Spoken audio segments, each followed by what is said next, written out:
El Admiral Graf Spee.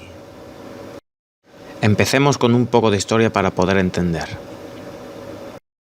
En 1939 la guerra había comenzado y el destino de los pueblos implicados estaba decidido, porque mucho antes, cuando terminó la Primera Guerra Mundial, los países vencedores, entre comillas, ya que Alemania se rindió primero, pero estaban todos a punto de rendirse, establecieron tratados abusivos y violentos contra el vencido.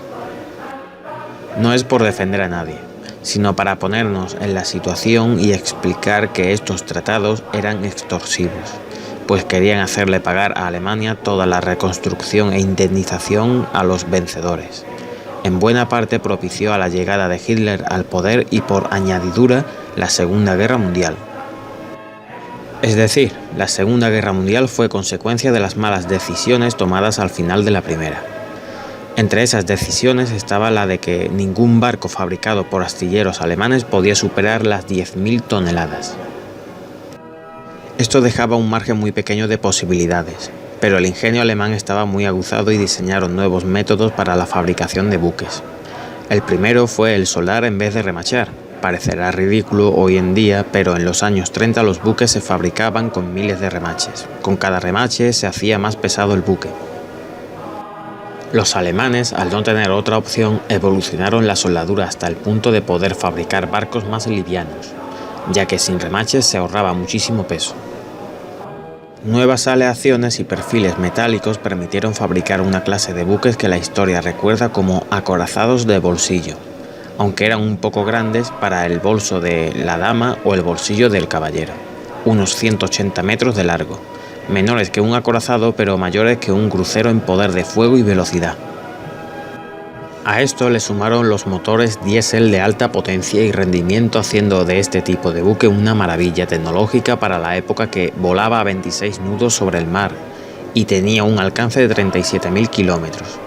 Estaba equipado con 6 cañones de 279 milímetros y 8 cañones de 150 milímetros. Formidable armamento para 14.000 toneladas de metal. En diciembre de 1939 llevaba hundidas alrededor de 50.000 toneladas de buques mercantes, y apenas había comenzado la guerra.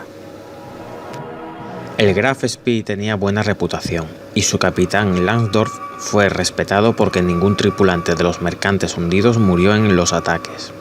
Caballeros eran en los primeros tiempos de la guerra. La armada alemana siempre fue reconocida por ello hasta que fueron dominados por las SS. El 13 de diciembre fue interceptado por los cruceros ingleses Ajax y Achilles y el crucero pesado Exeter. El Graf Spee se encontraba a unas 280 millas de Punta del Este, Uruguay. El Graf Spee disparó sus cañones de 280 milímetros contra los enemigos y en una hora propinó 7 impactos en el Exeter. En 40 minutos de combate este crucero inglés debió abandonar la lucha y dirigirse hacia las Malvinas, en pésimo estado y a baja velocidad debido a los graves daños del buque.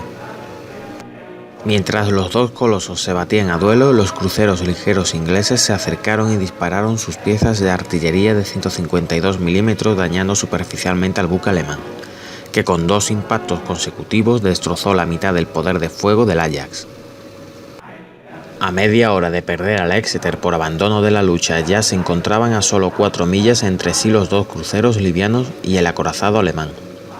El poder de fuego del Graf Spee era tan inmenso sobre los dos pequeños buques que en 8 minutos no quedaron ni mástiles ni antenas en el Ajax, y el comodoro Hardwood ordenó la retirada para salvar a quien pudiese de semejante batalla.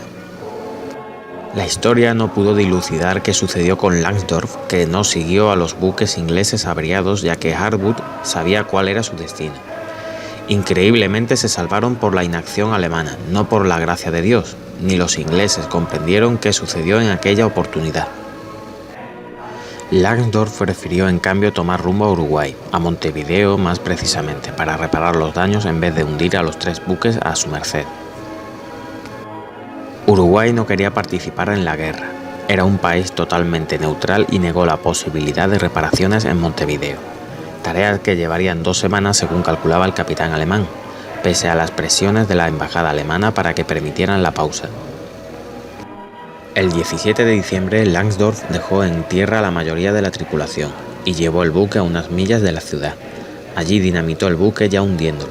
Irónica victoria para los ingleses, que recién estaban recuperándose y ni pensaban en un ataque directo cuando el Graf Spee ya estaba en el limo del Río de la Plata. Después de esto, Langsdorff se dirigió a Buenos Aires y el 20 de diciembre se quitó la vida por los errores estratégicos que lo llevaron a perder su nave. Lo que podría haber sido una suntuosa victoria alemana terminó en una amarga derrota frente a Montevideo. Los 1039 hombres que componían la tripulación fueron refugiados por el gobierno argentino, todos salvo uno, el capitán Langsdorff, que se suicidó de un disparo. Una multitud acompañó al marino al entierro en el cementerio alemán. Bueno amigos, espero que os haya gustado mi video documental. No olvidéis suscribiros si os gustaría ver más contenido, comentar por si queréis que os haga algún documental sobre otro tema, compartir y no olvidéis dar like. Muchísimas gracias a todos de corazón.